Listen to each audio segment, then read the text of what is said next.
or animals blood, right? If you see me running, yeah, you should run as well. Yeah. Well, if you see me running. Yeah, this trail is actually going to be part of this animal care as well. So we want to thank all animals and Homo sapiens and involved with this. If this were to be a true hippo trail, actually blows me, right where I'm standing now, this would be about at least the width of it would have to be. Because boys get to just a light 5,000 pounds. Ladies a little bit lighter, about 3,000 to 3,500. So it'd be about this wide. Now the design of it is right, because it's not going to blaze a straight line.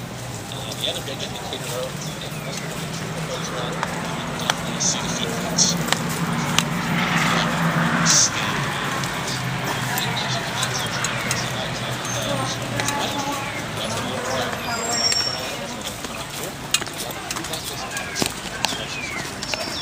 They are herbivores. When you get this plant line, you eat about 100 to 150 pounds of it every day to keep that beautiful figure. Speaking of beautiful figures, here he is. Hey, I don't know about that segue. I made a change of it. This is Dan. He's now we got permission to get into the bathroom in this area, but it's graciously accepted on top of this. How many of you are hippo fans? Not too shy about it. This is the time to admit it. Oh, good. Because this man works with them every single day. We have a couple of fellas that are lounging in our Safi River. And he's invited us to come out for a few minutes and chit-chat about this cool animal. He's brought some snacks. That's not for you kids. Our snack will be a little bit later on. It's enrichment, enticement to see if those boys will come a little bit closer to us. It may and may not work. We'll find out. But to do that, we're going to need to get a little bit closer. And to do that, looks like Mark is already heading over. What we'll do is we'll put half of our group in front of Dan and then half behind Dan. And go ahead with your carabiner. Just go ahead and swing it over to your left-hand side. We'll take, your party of two. Yeah, we have two parties of two, and then probably two parties of two. We'll take the next party of two, and then we'll put Dan right in the middle. Okay. All right, come on over this way, guys. I'll come over and help out with the clipping. We can get a little closer to these fellas. Oh, not a slide. It just allows us to get a little bit closer, but not too close to the hip. And the only rules, go ahead and spin around for me so I make a little dance. Yeah, not falling. You don't want to be too close to those guys. The only rules to this area are very simple. Once we clip you in, please stay clipped in. This is as close as we're going to get to this animal. Also, the only thing wrong after that is if you can get as close to the edge as you'd like, just please don't go over the edge.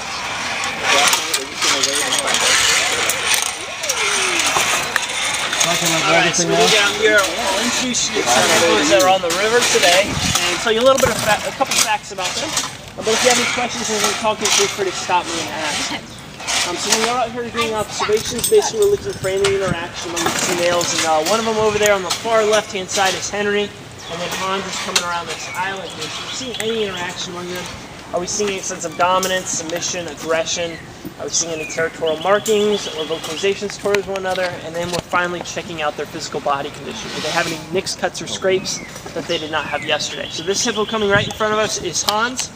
He was born here in 2001, so he's 12 years old right now. And the hippo over there to the left-hand side, Henry, that is Hans's father. And these two have been housed together Hans's entire life. And as long as Hans stays a submissive hippo, then everything will be fine. So. Looks like we might be witnessing some territorial marking by Henry. They do a behavior called dung showering. So he might put his rear end above the water, start flipping that tail around as he's going to the bathroom, mark that spot. So pretty impressive here. We might be in luck. Well, look, he's waiting for food. Alright, so I won't tease Hans anymore. We'll reward him for coming over, toss him some lettuce. But if you guys don't want to miss that, it's pretty impressive to see that. Action going on over there. We were at a DC zoo once, and he backed up to everybody at the gate,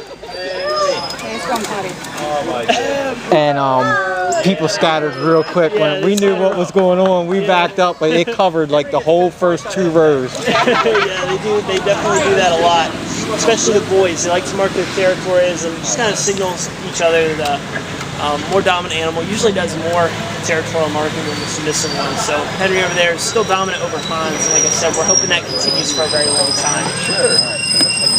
Can I feed him once? We're actually not able to because we have to feed everybody. So these guys are very well adapted to an aquatic environment. They spend about 90% of their time in it. So you can see they have all those sense organs there right on the top of their heads, so they barely have to peek their head out of the water, and they can hear, see, and smell everything that's going on around them. They spend about 90% of the time in the water, especially during the daytime. The daytime's when they're resting and less active. So during the daytime, they're keeping cool in the water, especially when it's hot like this out. They spend most of the time in the water. At night is when they are more active and when they come out on land to graze. So you can see what I'm feeding them here is just some romaine lettuce as part of their training and enrichment diet when they're under our care. In addition to this, they'll also get hay and grain. Throughout the course of the day, they'll eat about 150 pounds of food. So entirely plant matter. Sometimes this training food will be watermelon, carrots, apples, sweet potatoes, basically anything that you can get at your grocery store that's a fruit or a vegetable we're able to feed these guys. But like I said, out in the wild he'd be eating mainly grass, and you can see inside of his mouth he's got those very large canines and incisors. They don't use those to chew the food at all, those are strictly used for fighting and defending their territory, so Hans there showing those off to us like that.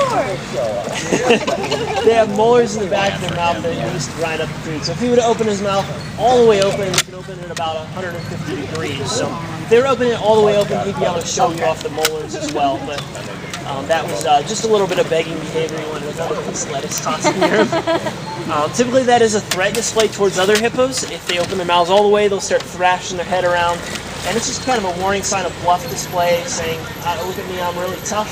You better get out of my space. So a lot of times the males, if there's an intruder coming in here, they'll do that to signal them to go away. So like I said, those very large canines and incisors just used for defense. There's growth throughout their lifetime, so if it does happen to break off in a scuffle, no need to worry, that tooth will grow at about a rate of about half an inch long. So pretty quick growth for that. All the living tissue is below the gum line, so if it does happen to break off, it doesn't hurt them, we don't have to treat it at all. So we actually do routine touch scrums here on the reserve. If you look at Hans's lower right canine, it is cut, and that doesn't hurt him at all. It just prevents infection from forming as it grows. If we grow up into the upper gum line, and we don't want to have an infection. Yes, these two are fully grown, both about 5,000 pounds. That's typical size for an adult male. And there's an Hans there, 12 years old. When they're first born, they're only about 85 pounds. They're pretty small when they're first born. That's after an 8-month pregnancy, so 12 years ago, Hans is that small. Yeah, 8-month pregnancy. It's a pretty short pregnancy for such a large animal like this. If you compare that to an elephant has a 24-month gestation period. So these guys are able to reproduce pretty quickly.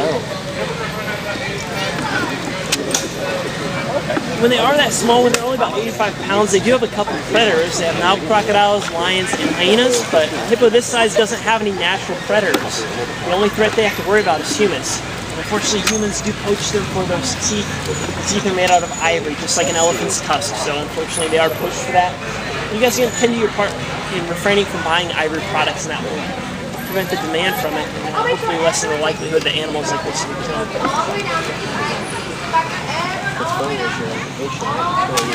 Now in this reserve we do have 13 hippos in total, so we have one of the largest populations that aren't currently in Africa right now. So we have 5 males and 8 females. Hans's mom is a little bit farther along the river as well, so she is still here, and like I said, Henry is Hans's father. On his way over. On his way over. When they're moving through the water, you can see they do this river horse movement, so it almost looks like they're galloping in slow motion there. And in Greek, hippopotamus means river horse. That's where they get that nickname from. Henry is not as food motivated as Hans, so he might not come over here, but again, sometimes he does come over just to check on Hans, make sure he's still obeying him, still showing his dominance there. So hold the breath about 5 to 8 minutes each time when they're on the water like that. So why don't you come on this side of the tree, and then, alright, so let me just... Dangerous animals in Africa. That's the truth. Every year they kill more people than any other animal. They're trying to eat us or anything like that. We're just invading on their space, and they see us as a threat.